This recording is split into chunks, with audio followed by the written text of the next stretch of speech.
Well, can anyone tell me how many things their mother has done in this life that they'd give her the death penalty for?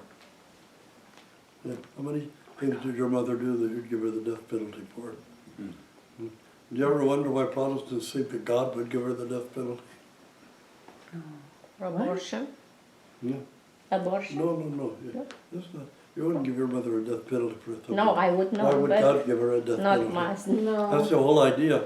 They think that everybody is under a just death penalty, and that Christ died as a human sacrifice to pay off the just death penalty for mankind, which is a little bit insane, but anyway, that's what they believe. It's sort of a pagan idea. But that's why I often think, if I wouldn't give my mother a death penalty, why would God? I mean, he's more merciful than I am.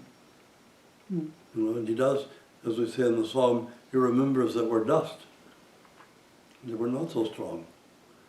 So the idea comes that God's out to get us for every aspect of our humanity. God's going to get even with us for every time we irritated him. You know, that's the idea that grew up. And two of the words I want to talk about, well, it's really one word translated two different ways into English.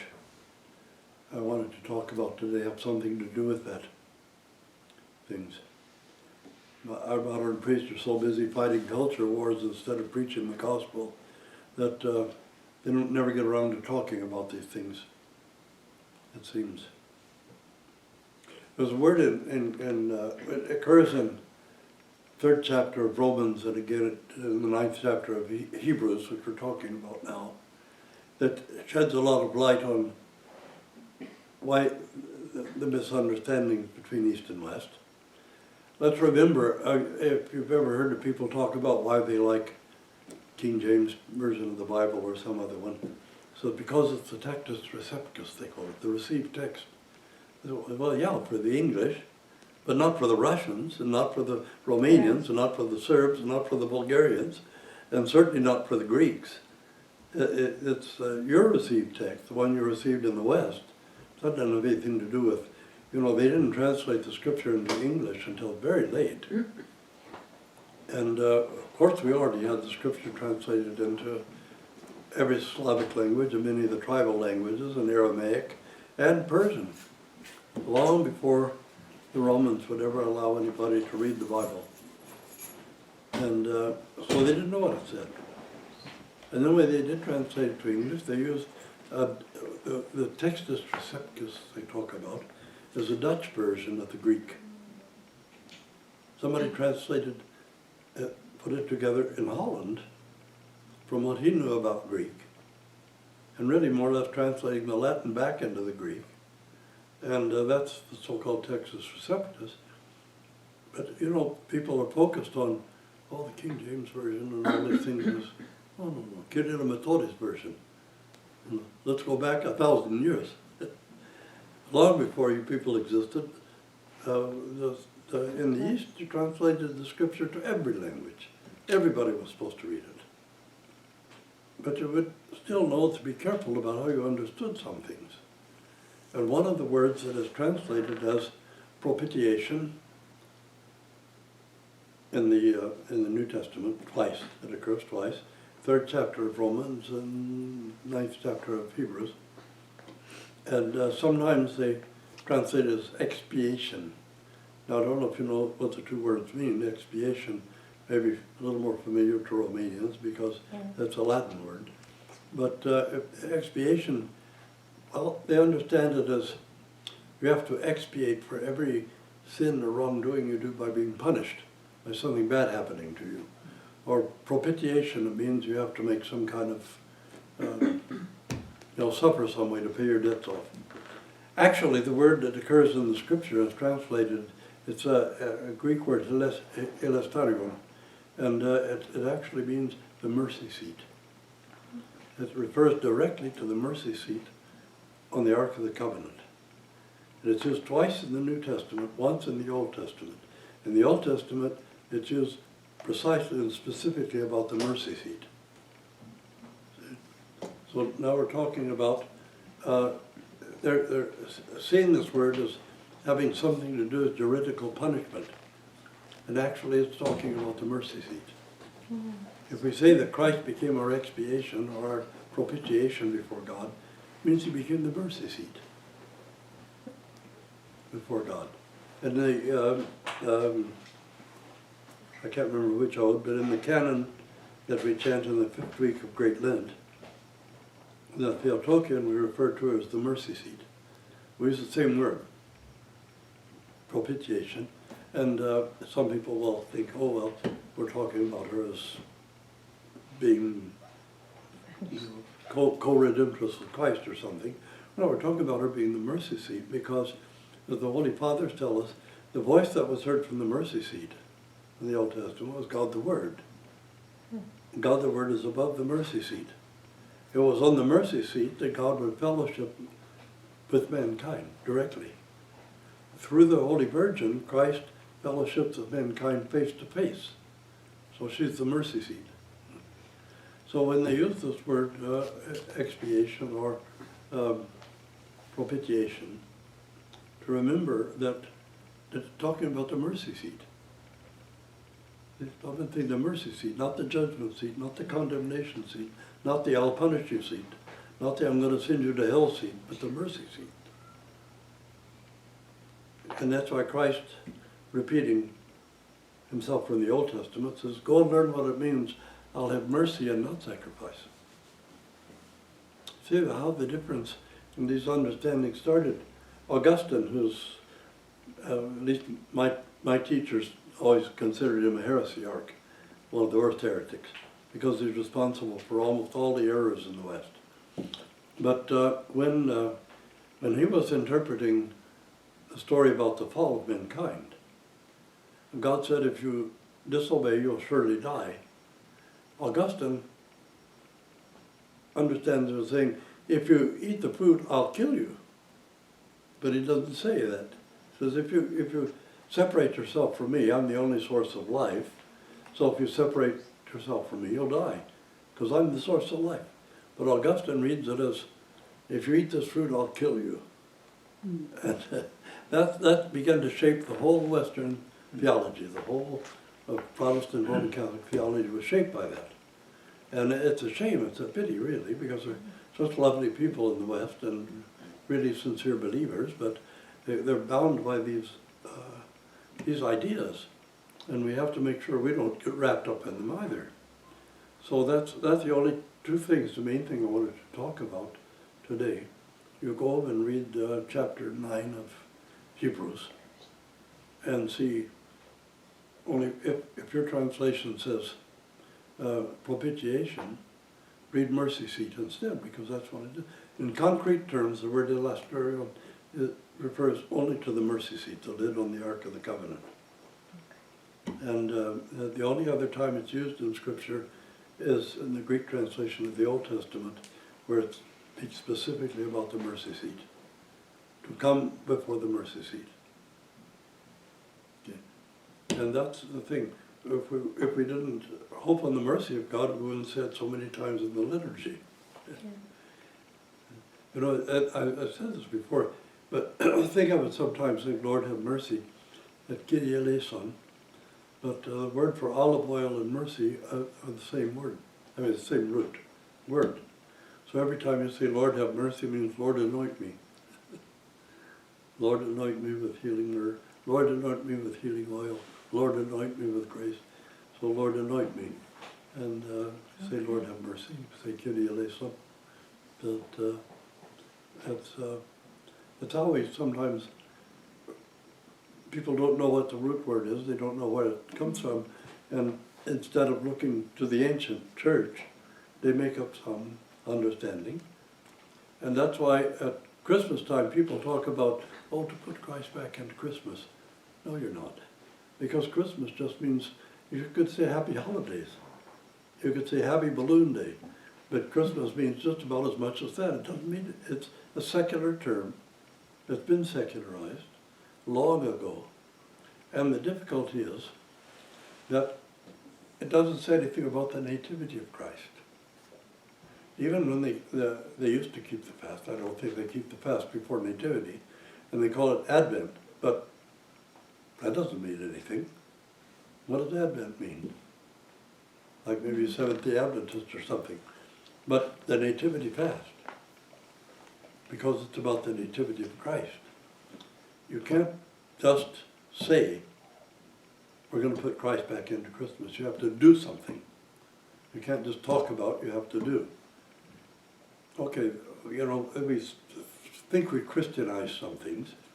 The Christmas tree, for example, is something Prophet Jeremiah condemned it. How did it exist so long before Christmas? Because it was a solstice tree for the winter solstice. And they decorated it because all the vegetation had died off. Now it was going to come back again, so I decorated the tree. And you gave presents, you gave gifts on that day because of the solstice. Nothing to do with. And there's no Santa Claus is nothing but the Did Malros, or the Norse god of winter. Has nothing to do with St. Nicholas. I mean, the Dutch kind of thought by calling it Santa Claus, that would identify it with St. Nicholas, whose feast's on the 6th of December. You know, in Serbia, they gave the kids presents on St. Nicholas Day. Yeah. Because the Nativity of Christ was reserved only for the Nativity of Christ. You didn't mix it with anything. So now you stick a little creche up, you know, the creche is that little saccharine nativity scene that they put up. Yeah. Little plastic dolls in there and stuff. And you think, oh, that's not going to bring it. I mean, that doesn't mean anything. Because the Nativity Feast is not about the birth of a magic baby in Bethlehem. It's about the incarnation of the living God. So it's the incarnation of the co-suffering love of God with mankind. The crucifixion doesn't mean anything without the incarnation. And lots of people were crucified. If this wasn't the incarnate Logos, it doesn't mean anything. You can put Christ back into the feast when you recognize that this is the incarnation of the living God. That this is the nativity of Christ and nothing else. And even in our native languages, you start to crowd out, you know, you say Christos Sarodi or Christos Anaskut. But you're going to more and more here. It's like you're here in Greece now, Merry Christmas. It doesn't mean anything. You can't put Christ back into Christmas. He never was there. But before you can put Christ back into the feast, you have to put yourself back into the feast. You have to put your own heart and mind back into the incarnation of Christ. And what your mind should tell you is this is the incarnation of the living God. And what your heart should tell you is this is the incarnation of God's love. And that's the way you can make the feast have meaning. So, you know, I rather value, that's one thing I value about the old calendar. Is Christmas, and the Jolly Fat Man is, are long gone, Christmas parties are gone, the office parties are gone, the wolf packs along the road to restaurant drivers are gone. All the auto accidents and people getting killed, that's gone. And now we come to, in the still quiet of the night, in complete peace, we come to welcome the incarnation of the living God, without distractions. So that's the thing. But the main thing I really want to talk about is this word hilasterion. It's not an H as an aspirant, I believe. But that when you see, there's 2 times, I believe, only 2 times in the New Testament the word is used, and once in the Old Testament. But every time it should be read as mercy seat. Even though it's literally, in the most literal translation, it can say propitiation. But that's what the mercy seat is, propitiation. As God appears to man, and man appears before God, and receives divine mercy. That's why it's associated with the Feast of the Atonement in the Old Testament. And what does atonement mean? How many people, you hear this word atonement? You hear it in the West a lot. But atonement really means making us one, reuniting. It doesn't mean being punished. It doesn't mean that somebody is punished on your behalf. It's anything that reconciles you and makes you one again, or brings you out of your alienation with it. So F1 meant making F1, meaning together. And it got twisted just because of the juridical mentality that people had in the West. So we have to see that, you know, if you look at the Old Testament law, everybody will say, oh, well, you know, the Old Testament law is still there because Jesus Christ said it wouldn't go away till all things were fulfilled, and then never stopping to think that in Jesus Christ all things were fulfilled. And that's why I wish I could read that prayer aloud at the end, but you're already singing something before I can get to it. But it says, thou who art thyself the fulfillment of the law and the prophets, who fulfilled all the Father's economia. And that's what we say as we bless the holy gifts before we finish them off. And that's significant. It is finished, he said. I mean, all things were fulfilled. But then sit and look at the Old Testament law sometime. Read this stuff. Everybody says, oh, the Old Testament law, the law of Moses. I mean, it's all about stoning people to death, and you know, and about men getting away with stuff and women not getting away with it. So, stoning women to death and finding men. Something about how far you could go in beating your slaves. You know, if your slave lives, I think, 48 hours after you beat him, even if he dies from the beating, well, he lived 48 hours, so you're not guilty. So if he dies right away, you have to pay some kind of fine. And, you know, that's, the Old Testament law was for a completely different purpose. But I'll leave you with a homework assignment. You know, the 10 Commandments we usually quote.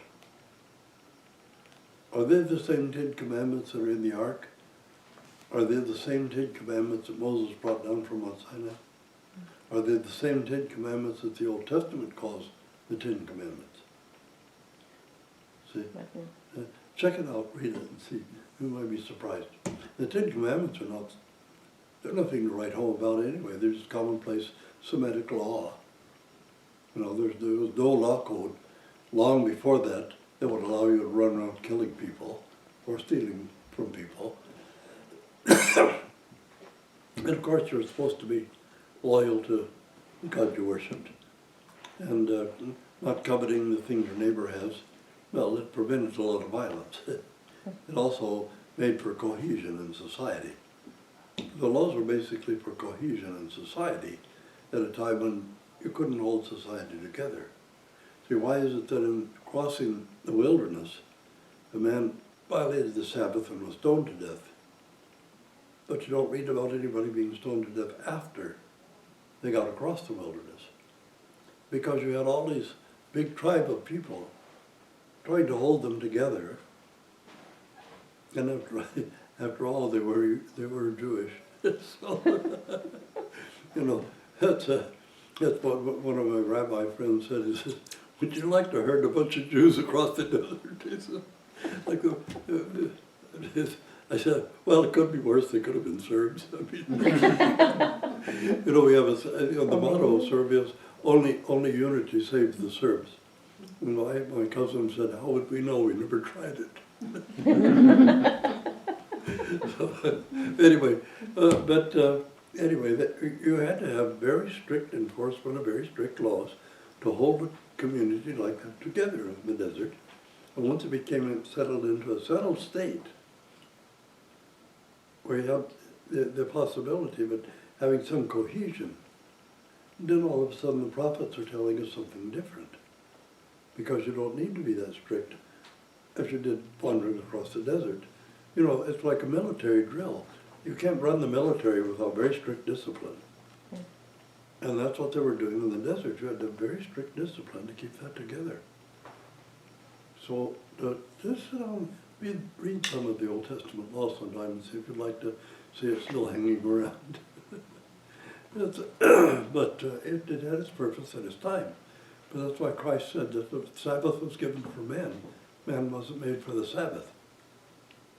See, at one time it was part of the discipline to get the people back into Israel, back into the Palestine. But then afterward, it served a different purpose. If it weren't for the Sabbath day law, the people would never have a single day of rest.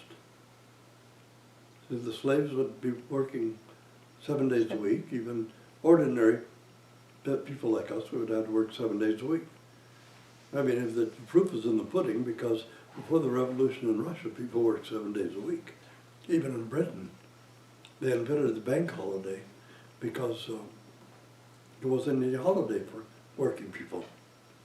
But God had given us a law where on the seventh day, everybody, including the cattle, including the ox that tread the mill, got a rest on that day. But remember, even the land got a Sabbath. And we always practiced that in the prairies. We always had what we called summer fallow. It was a portion of the land we didn't plow and plant because it had to rest for a period of time to recover. If you plant it every year, it burns the soil out. But we have, and partly because the Scripture commanded the Old Testament told us, give the land a Sabbath. So let it rest, let it recover. So how is the Sabbath made for man? Well, so we get a day of rest so we can recover. So, have a day of peace. So it's really in how you read these things. But I just wanted to go on those two words. And also say something about this myth of the receptus. Okay, that's good for you Englishmen. It doesn't mean anything to us from the East. Don't be so arrogant. It's when they give a history of the translation of the Scripture, you ever see Kedila Batori when they translate into Slavic? Yeah, you never saw it. Or who ever translated into Aramaic, or ever translated into Persian, or ever translated into all. Well, we know who translated into the tribal languages in Siberia. St. Innocentia translated it into Aleutian language for Alaska. He also translated quite a lot of it into Tlingit language. That's why I used to serve them, Tlingits. So I learned how to serve the liturgy in Tlingit. But I couldn't read it with you Latin letters. They were very hard to read. Fortunately, Innocentia had translated the liturgy using Cyrillic letters, and it was very easy to read because it has some of the same sounds. But that's the thing. Somehow we get swept up in some of this because we live in the West, and we forget we have a tradition that's much, much, much older. So who translated the Gospels into Greek originally? Did it say Luke read it in Greek? Of course, they were written in Greek originally. Yeah. So, I don't know, but the other three apostles, didn't they write it in Hebrew? no, they write them in Hebrew? original, maybe Matthew would have written in Aramaic. Oh, Aramaic. But Okay. certainly Mark and Luke wouldn't, and they would have written in Greek. Yeah. Especially Luke. He was Yeah, I very, for sure very Luke. educated said person. Luke did. You can see the medical diction in his gospel, even, so you can tell it was sort of written by a medical doctor. Of course, Luke was a medical doctor. But you can if you're familiar with medical diction, of course being the Greek, you can see the medical diction that occurs in it. Mm-hmm. That the same thing occurs in the Book of Acts, which Luke also wrote. So, but anyway, that's I remember when we had the glorification of St. Herman. The Russians have this thing they call canonization. It's a fancy service they have. Anyway, we went to San Francisco for it, and I had decided, since I was staying there, to let me sleep in the loft of the bookstore if I would keep the bookstore open every day. And some Russian lady was talking about something and her husband, and we said, well, but that's not what St. John Chrysostom says. And she was talking, he says, well, has St. John Chrysostom ever been translated into Greek? Well, it's Latin, we call him, No, he wrote it. He wrote it in Greek. Was it, I forget how it was in Russian, but something over in Romanian. So, but it's funny, we get sort of narrowed down this way, and that's why I like to tease the Greeks. Where would you people be if we Serbs hadn't loaned you our alphabet? But, you know, that we have these things that, not thinking, when sectarians will challenge us about something, often we don't know what to answer, because, you know, these are things they made up recently, and the same questions had never arisen among us. So it's difficult to know what to answer when and these questions never occur, because we're so much older than that, these questions don't come up. But Texas receptus means nothing to people in the East. We're much too old for that. And those two words to remember. Well, it's one word in Greek, elesterion, but in English they translate it as expiation or propitiation. But in all three cases, it refers directly to the mercy seat on the Ark of the Covenant. So that's all I'm going to leave you with today. Remember that. You can read the 9th chapter of Hebrews and see how it fits in. Okay. So, okay.